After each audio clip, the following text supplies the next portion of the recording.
Welcome everybody. We've got Damien here from CEO of AIA Australia and New Zealand. Anna-Marie Lockyer, GM of ANZ Wealth. Rob Flannagan, of course, Chair of the Financial Services Council, and Rob Everett, too, of course, the FMA Chair. I'm going to take the position of the dumb outside journalist question who's looking in on this industry and having done a little bit of research ahead of this, going, boy, you guys are really facing some big changes here, and I wonder if I could just pick up on this issue of trust. I heard a lot of terms about trust in crisis, declining trust from you there, Rob, and I wonder whether if I go to some of the players in the industry, maybe Damien, you've got an experience in Australia as well. Is it your view as well that this trust is in crisis? Yeah, thanks. And sitting here this morning listening to the first speakers and coming from Australia and looking after New Zealand as well, you get a unique perspective on what's happening in both countries. I don't think anyone's proud of the situation in Australia, but hopefully we can get some great learnings out of there. And while it's different in each part of the world, I think there's some common themes that we can learn from. But yet, I mean, when we talk about trust being the new currency, for example, I think trust has always been the currency. It's probably we've lost the value of that currency over recent terms, and there definitely is a trust deficit. But what we need to focus on is listening to Rob's speech as well, stepping behind it. What has been the cause of that? And then how do we remediate that? And that for me is, I've been trying to make insurance famous for 20 years in Australia, for the last 20 years in Australia, and careful what you wish for, because I got my wish and it became infamous overnight. But now we've got that burning platform and we've acknowledged the fact that we have an issue to deal with. I think, if you look at any real change that's been made throughout history, it's not when things are going well. It is off a burning platform, so we've got to take that platform, and we never want to have a Royal Commission again or other things, but now the spotlight's on how do we turn that into an opportunity to engage with customers. And the insight for me here is not stepping away from obviously not trying to defend any behaviours here. When I step back and think about the learning here, for me it has been that unfortunately we have not been able to demonstrate well the value of what we do to customers and our place in society. So we talk about disaggregated systems, you talk about the financial services industry like it's not part of society. It's an important part of overall society. And how do we integrate back into that? And when we think about how for me, that trust is, we're doing a lot of good talking to each other. And when we put up the stats, we're having a rational conversation. We saw the stats before, $50 billion of savings that we're managing, $1.25 billion of claims being paid out. And so it seems very rational to us, but it's a very emotional issue for individuals and their families. So they're coming from an emotional situation of, well, $50 billion, I'm talking about my $10,000. And then putting it back into perspective and being able to relate back to individuals around how we humanise what we do and start to engage them in how we're delivering value to them and to society, which is where that social licence comes in. Anna-Marie, how do you demonstrate that you are listening and learning about that and the concerns that are being raised about trust? How do you demonstrate to the public that the industry is getting it and changing?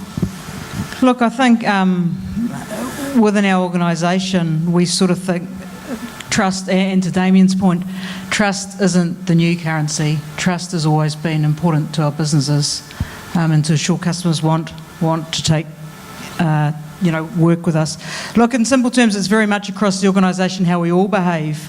How it's set, the tone is set from the top, how leaders walk the walk, show, I guess, through their actions what behaviours they expect. That culture that we set really creates a common understanding of how we should behave, and it's important because it's how we will treat every single customer, to the point that the customer comes from their angle. We are dealing with a lot of customers. A well-trusted sector is absolutely one where customers have confidence that we will do what is right for them and have their best interests at heart. And we can only learn from what our customers tell us. Feedback is the food of champions. So what did you change? So ANZ, for example, has been one of the first out of the blocks, hasn't it, with in terms of sales incentives. So what changed? Yeah, so ANZ, we have removed sales points from retail frontline incentives. And we don't believe that this will change what or mean that our staff will act any differently from the 1st of October. They already do, we believe, the right thing by our customers, but we wanted to remove, I guess, that perception of conflict to ensure that consumers knew that they were having the conversations that they should be having with our staff every day. Rob Flannagan, so the Financial Services Council, you've got this new code of conduct. What are you hoping you will start to see from that? What's the change that we're going to see? I think, sorry, is this, yeah, sorry. The next, I think we're at half time. It's 0-0 at the moment, and we've got some principles, and that's all we've achieved, quite frankly, up to this point, albeit quite difficult to get to that point. The next stage, of course, is to work out what is best practice from an industry point of view, and that's got to be done quite urgently.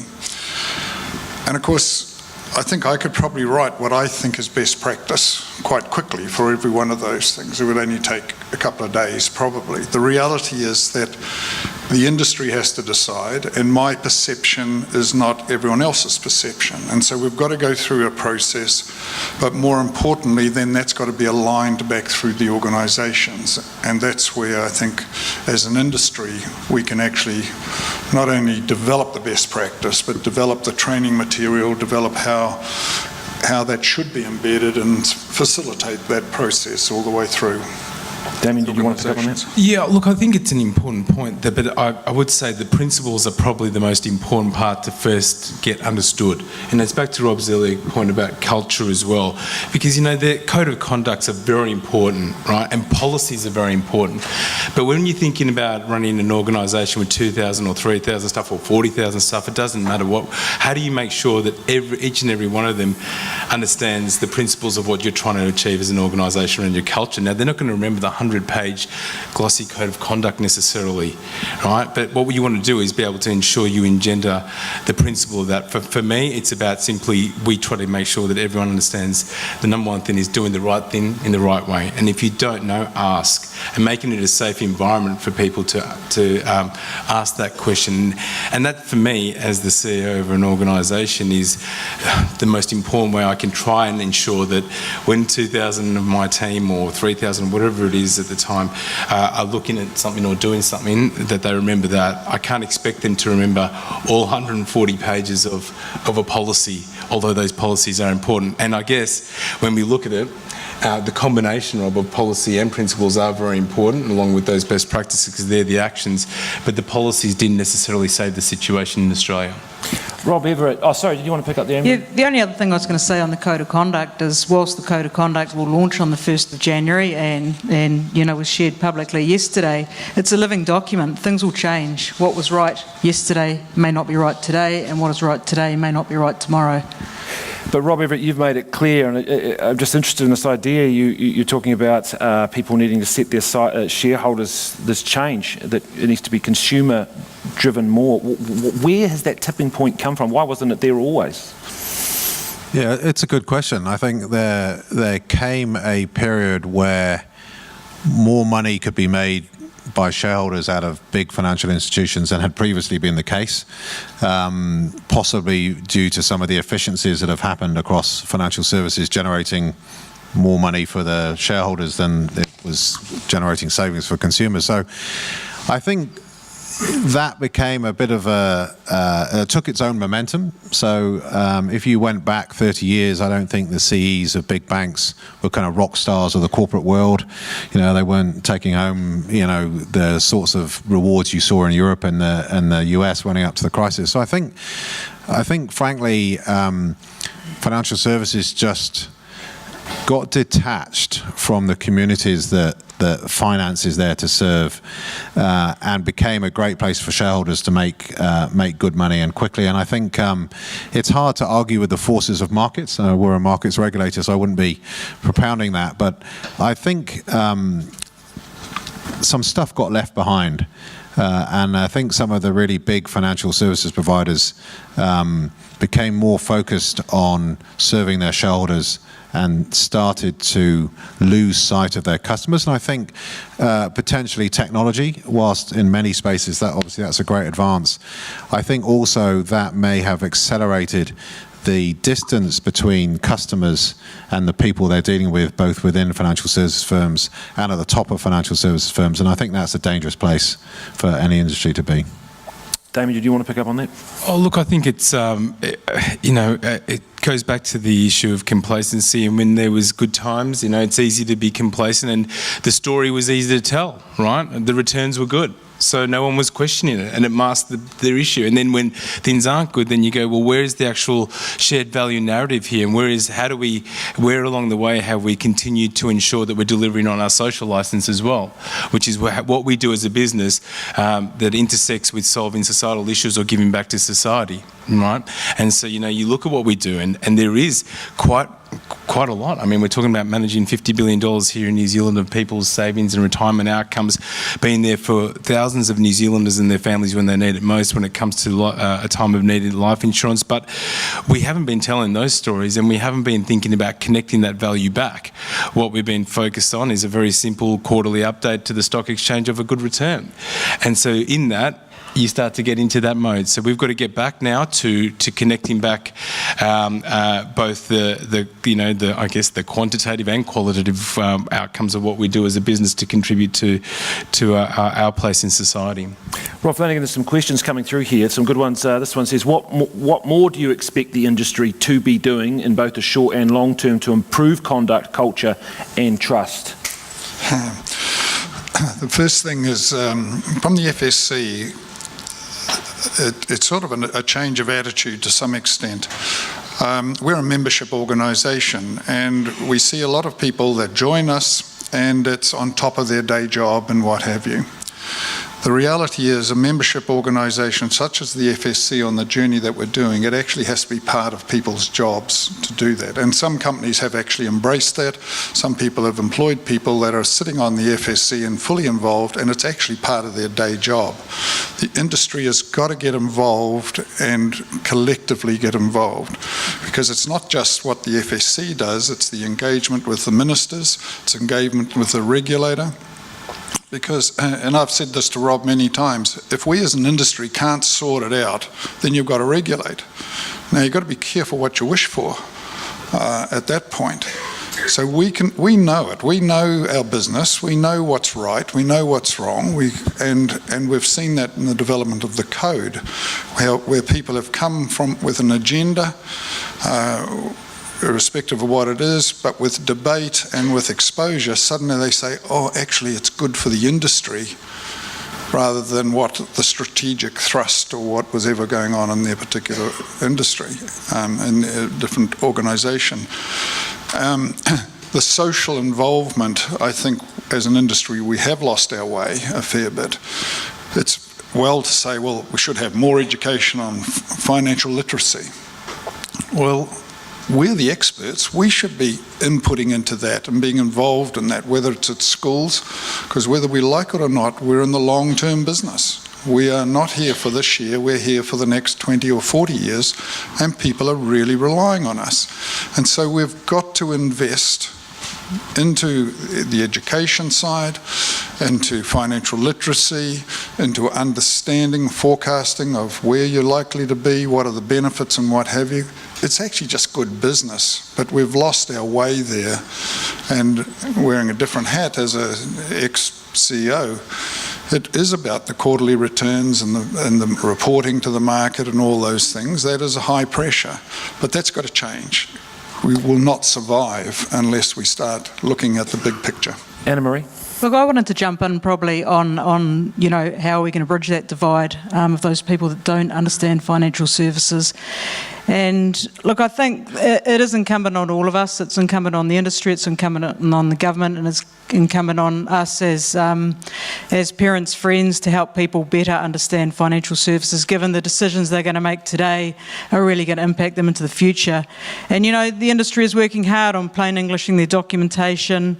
There's financial literacy initiatives going on, simplifying products, KiwiSaver statements. I just wanted to share a story, I think, around KiwiSaver statements. You know, we did some customer research as we built our KiwiSaver statements, and we met with very different socioeconomic groups as we worked through what and how we should best display the information. One thing that really stunned me, and this comes to terminology that our industry uses, was the use of the acronym PIR, Prescribed Investor Rate. So most of us in this room know that will be the effective tax rate that will be taken from our savings. When we asked a number of our customers what they believed prescribed investor rate meant, they thought that was the return that we would be guaranteeing them. Therefore, they would tick box 28%. You know, and we know that those members are never going to get their tax back. So it's incumbent on all of us to ensure that the terminology we use allows people to really understand what they're getting into today. And it's great to see some of those initiatives and changes coming through around contributions holidays, but I think every one of us needs to think at every point, do what we understand is what general New Zealanders understand. Rob, Everett, there was a question that came through before about the life insurance inquiry you did or review you did in the replacement business, and it does relate a little bit to that in terms of informing customers around the churn and this sort of thing. The question wanted to know why you didn't name the providers that didn't live up to the standard, and from that, is there some onus on you as the regulator to show your teeth a bit more? Yeah, that's a question we get a lot in different circumstances.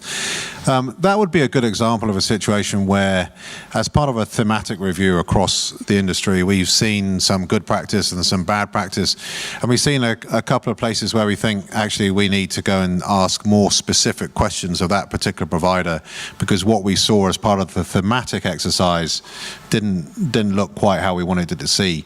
So that's a very early stage in a dialogue with a provider that you don't want to play out in public, because, as indeed was proven to be the case with at least a couple of the providers that we followed up on, once you ask more specific questions and get more information, you might regret having exposed the name of that provider to the media at an early stage in the investigation, because with the greatest of respect to the media, you know, everyone loves a punch-up, and so you know, you can really damage someone's business or someone's career by putting them out there when you're at a relatively early stage in our investigations. And we've had a bit of this from a couple of other quarters in other areas of what we do, and it's a difficult balance to get right. You know, enforcement is incredibly important. It's an important deterrence. It's an important way of making people accountable for things that go wrong. But if you name and shame people at early stages of investigations, you may be doing an awful lot of damage to people and firms that actually turn out not to have got it wrong. So in that particular case, what we felt we should do was make the point that off the back of the thematic review, there were some quite pointy follow-ups that needed to be done, because we weren't completely happy in all places with some of what we saw. What we were not saying was we found these people guilty of breaching the rules, and here we go. Because if we do find that the rules have been breached, then that will become a public matter at the appropriate time. Damien, I wonder if you could give us a perspective. So when the issue started blowing up around the Australian Commission of Inquiry early in the year, I spoke to Adrian Orr about that, and I asked him if he thought the same issues were here. He said on the record, he did not think we had the same culture that perhaps in the financial services sector in Australia as we do here. I think you've got a perspective on both. What do you think? Yeah, just firstly, really quickly on Rob's point, I think it's great to hear that response, Rob, because I think, you know, this is a collective issue, right? We all have the same outcome of how do we create a sustainable industry that delivers better outcomes for New Zealanders and for our customers, whether they're here in New Zealand or Australia. And when you get to the naming and shaming, what we have to understand is what is the unintended consequence of the behavioural economics impact here, and what we want to do is create a safe environment for people and organisations to feel that they can be very transparent and share and talk about these issues. It's a bit like doing the right thing. You get taught that as a kid. You go to school, why does that suddenly change you again to an organisation? The same thing we talk to our children about and others is, hey, if something's wrong, tell us about it. Don't be scared to tell your dad and mum about something. Same thing is here. So we want to get that right, Rob. That's a really important balance to get right, because if we start naming and shaming, we could have the situation where people think, oh, hang on, I better not say anything too early till I really understand what the issue is, and then it's too late. But in regards to, yeah, absolutely, it's very different in both countries, right? And I think what we want to do is not try and impose anything that's happened in Australia and say it's happening here in New Zealand at all. Each market is different. I work across 18, 19 markets with AA across Asia Pacific, and every market's different due to its economic, regulatory environment, cultural differences, etc. So you cannot take a general rule across any of them. But what we can do is look at the fact that there are some common issues and themes here, which is lack of understanding and engagement with consumers and customers around financial services. The way financial services seems to have moved away from it being a part of or a key pillar of the social and economic prosperity of the country and how it's fulfilling that shared value purpose. And so I think those things are. So I don't think we want to just take a brush and label all financial services in the same regards. And my personal view of it from having looking after both is that in New Zealand, when you look at some of the indicators, the results are not the same. So it is a very different outcome here. One of the questions here was, I think it was Anna-Marie, I wonder if you could answer this around, and Rob touched on this in his speech, the idea of wiring in that good culture for all your staff who are, when you've got so many, how do you do that, was the question. Yeah, of course, and Rob talked about processes and procedures, and Damien's talked about the fact there's 3,000 staff across the country, and of course we've got a number of staff across the ANZ. And I think again I sort of go back to what culture means. It means walking the walk, talking the talk, expecting what you expect from your staff, setting those expectations very, very clearly. And listening to customers. I mean, you need to have those processes and controls in place to understand when you have got issues. And of course, we are complex organisations, we're big organisations, we don't always get it right. But when we don't get it right, through the wiring, through the processes we have in place to capture feedback from our customers, the focus is always identifying those issues, putting customers right, and doing it in an open and transparent manner. Rob Flannagan, there was a question here about flipping it around, and it does come back to financial literacy, I guess, a little bit. But how do you get it so that customers are more confident about asking questions, that they are less perhaps intimidated when they're getting advice and they don't actually understand, and ask those questions? Look, I think this really covers the importance of good advice and well-trained advisors.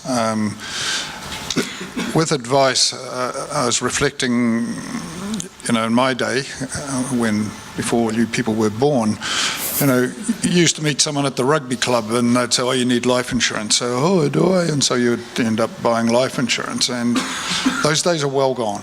The advisors now are professional, they have to be trained, and they have to have a process, and they have to document the process and show what it is. And many advisors really do that well.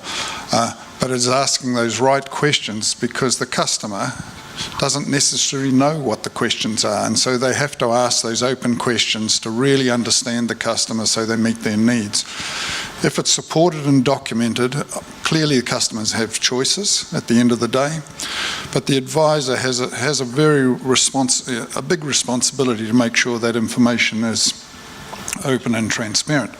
The companies, the manufacturers of the products, also have a very big responsibility to make sure those advisors are well trained in their products. So the whole process and the alignment needs a good shake-up and do it. Now, a lot of people do it very well. There's some excellent advisors out there and good professional advisors. But one of the challenges, which is, how do you show that to people? How do you show that you're doing it so you can show others, so it becomes part of the embedding culture?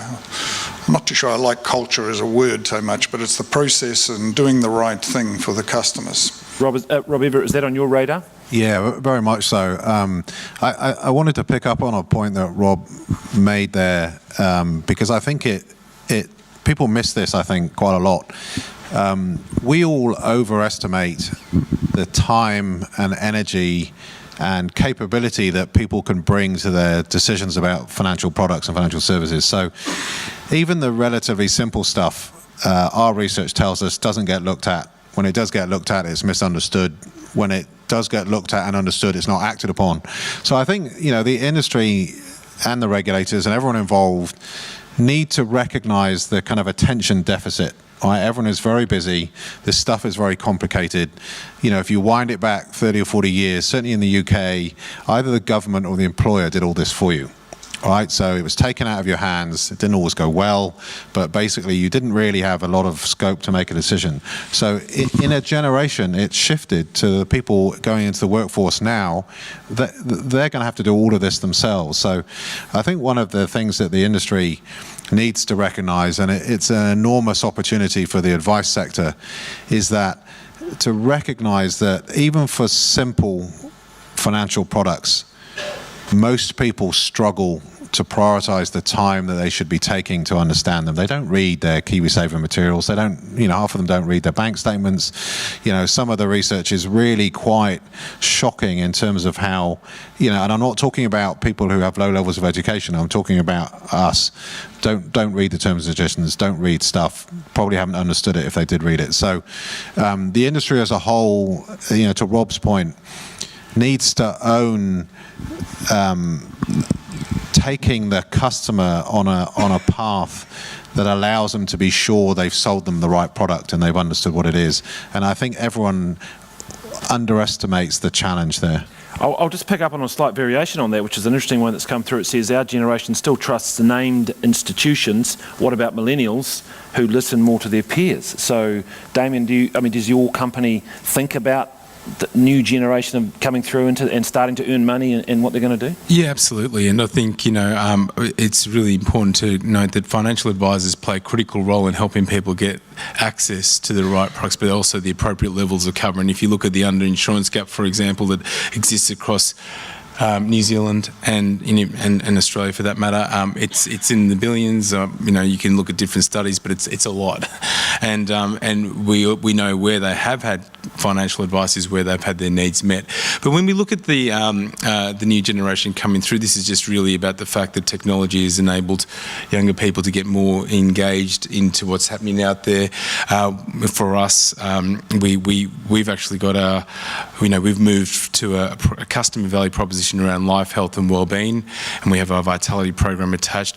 We now have our customers engaging 20 times on average a month with us because the young customers are really enjoying the fact that they can learn more about their health, get access to their gym provider and other things and so on. So we are seeing different ways in which we can engage, and they are looking to see what their peers are doing, and all of a sudden that technology enables that.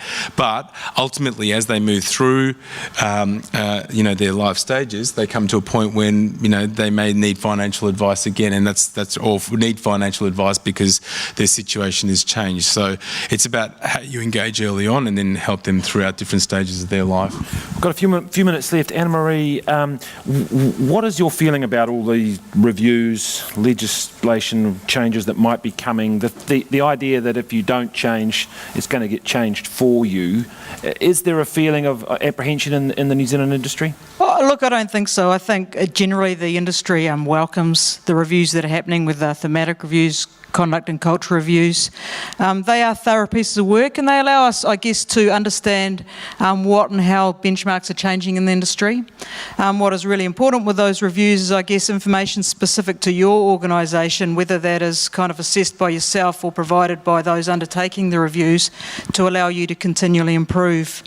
I think, again, conduct and culture review, it's entirely appropriate to have that open and transparent process. And it's a very thorough approach, certainly starting from bigger organisations, but looking right across the financial services sector. So, look, I don't think anyone is scared or afraid of reviews. I think we welcome feedback, be it from customers, regulators, and the opportunity to benchmark ourselves and see where we can continue to improve. Just finally, Rob Flannagan, what's the outlook globally here? What else do you see coming down the pipe at New Zealand? Are we seeing any trends we need to think about?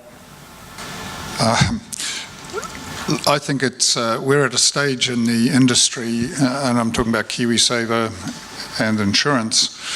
It's just huge opportunities going forward. This is the most exciting time, I think, for the industry. There are so many opportunities and so many opportunities to get things right. The code is important, the code of conduct is important, but we've got technology coming at us, and we've got a real need because the pointy pyramid with all the wealthy people at the top is getting wider at the bottom, and so they need more support and savings. The market is going to continually grow, and the problem isn't going away. It is a very real problem, and we have huge opportunities to address it. So that will flow through in product innovation, etc. I think we're in a good space, and especially from the FSC's point of view, we see the young talent that's involved, and I'm talking about kids in their 20s and 30s, are just brilliant. Their mind, their thinking is something to be embraced and enhanced, and I think the future is looking really positive and great. Damien, in terms of the future with the Australian Commission, do you think ultimately that would have been a very good, healthy process, and that when you come out the end of it, we'll have a much better industry? Oh, as I said before, you don't want to wait for a Royal Commission to create that sort of burning platform for change. And I think that what I did want to say before, while it's very different in every market, and in particular we talked about New Zealand not being where Australia's at, I think we talked about things like customer, social licence, perceived or real conflicts, and principles versus policies. So those are common themes that have been explored in Australia right now. So the key is, and being optimistic, is that we have the opportunity in New Zealand to make action around all of those areas now before it gets to the point where if we're complacent about it, it may end up in that situation. But absolutely, I think that there's going to be, the burning platforms there, the spotlight's on. Industry needs to take the opportunity while it's there to engage with customers to really demonstrate the value that we bring. And those that can't, well, they may not be there. Just a final comment from you, Rob Everett. Is the watchdog got what it needs? I mean, do you need more? Do you want to be bigger and bulkier? I mean, the Minister of Finance left. There's no point asking me now. But, I mean, do you see your role growing? Do you see that there's a bit of change happening in your space as well, isn't there? Yeah, I mean, he didn't really come up with a final answer to the question about insurance. Yeah, I mean, I think our role probably will grow. I think there probably are some areas in financial services where the level of conduct regulation is deeper in some places than others, and that's because of the framework that's set up. So yeah, I kind of expect that remit will grow a little bit over time. But I guess my point to Damien's is that if you legislate and expand regulation off the back of a crisis, there's a real risk of poor decisions being made. You end up changing the rules for the last thing instead of looking ahead. So, I meant what I said earlier, that we have an opportunity here to get out ahead of some of these issues and actually have the industry and the regulators and the government work together to look at where the gaps might be and where the things are that can improve. And if we're really, really lucky, we'll get that work done or progressed before a major blow-up happens, because I think my fear for the Australian scenario, talking to the regulators there, is that there will be a sense of a need to re-legislate straight after the Royal Commission. I suspect the Royal Commission will make a lot of quite big structural recommendations, and that turmoil may not actually serve anyone very well. So I'm hoping in New Zealand, by having these sorts of conversations, having the FSC get the code of conduct going, having the industry front up to their responsibilities, I think we have a chance at adapting here quickly enough and significantly enough that sort of fire drill won't be necessary. Great stuff. Well, time is up. Thank you very much to Rob Everett, CEO of the FMA, Rob Flannagan, Chair of the Financial Services Council, Anna-Marie Lockyer, GM of ANZ Wealth, and Damien Moo, CEO of AIA Australia and New Zealand. Thank you very much.